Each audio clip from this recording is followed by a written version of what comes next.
చుట్టూ నల్లగా మరియు హెయిర్ ఎక్కువగా ఉంటుంది. దీన్ని హైపర్ పిగ్మెంటేషన్ అంటారు.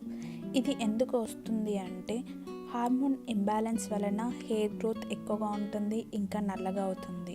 సెకండ్ రీజన్ ఏంటంటే ఆ భాగం ఎక్కువగా సన్లో ఎక్స్పోజ్ కావడం వలన నల్లగా మారుతుంది. మన ఫేస్ పైన ఉన్న స్కిన్ చాలా సెన్సిటివ్, సో అందుకే తొందరగా నల్లబడిపోతుంది. ఈ హైపర్ పిగ్మెంటేషన్ మరియు నల్ల మచ్చలు పోవాలంటే నేను చెప్పిన పద్ధతిని ఫాలో కండి. ఇలా చేయడం వలన నల్ల మచ్చలు పోతాయి. ఫస్ట్ టిప్ ఏంటంటే 2 టేబుల్ స్పూన్ శనగపిండిని, 1/2 టేబుల్ స్పూన్ పసుపు, 1/2 కప్ యోగర్ట్ని వేసి బాగా మిక్స్ చేయండి. ఆ పేస్ట్ని మూతి చుట్టూ అప్లై చేయండి. 15 మినిట్స్ అలానే వదిలేయండి.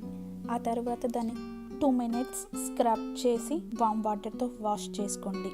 ఇలా చేయడం వలన మూతిపైన ఉన్న డెడ్ స్కిన్ సెల్స్ తొలగిపోయి నల్ల మచ్చలు ఇంకా హైపర్ పిగ్మెంటేషన్ పోతుంది. ఇలా వారంకి 2 లేదా 3 సార్లు చేయడం వలన తొందరగా హైపర్ పిగ్మెంటేషన్ తగ్గుతుంది. రెండో టిప్ ఏంటంటే 1 tablespoon oat meal, 1 spoon tomato juice, 1 spoon yoghurt, ఈ మూడింటిని బాగా మిక్స్ చేయాలి. ఆ మిశ్రమాన్ని మూతిపైన అప్లై చేసి 2 మినిట్స్ పాటు స్క్రబ్ చేయాలి. ఆ తర్వాత దానిని వామ్ వాటర్తో వాష్ చేసుకోవడం వలన హైపర్ పిగ్మెంటేషన్ తగ్గుతుంది. ఫోర్త్ టిప్ ఏంటంటే 1 table spoon lemon juice, 1 table spoon yoghurt లేదా హనీ వేసి బాగా మిక్స్ చేయాలి.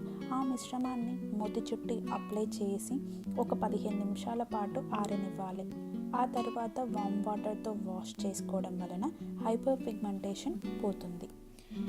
నేను చెప్పిన టిప్స్ని వారంలో 2 లేదా 3 సార్లు చేయడం వలన హైపర్ పిగ్మెంటేషన్ని తగ్గించుకోవచ్చు. ఇంకా హెల్త్ డైట్ వల్ల కూడా హైపర్ పిగ్మెంటేషన్ని తగ్గించుకోవచ్చు. ఈ వీడియో కనుక మీకు యూస్ఫుల్ అనిపిస్తే లైక్ చేయండి, షేర్ చేయండి. మరిన్ని అప్డేట్స్ కోసం నా ఛానల్ని సబ్స్క్రైబ్ చేసుకోండి.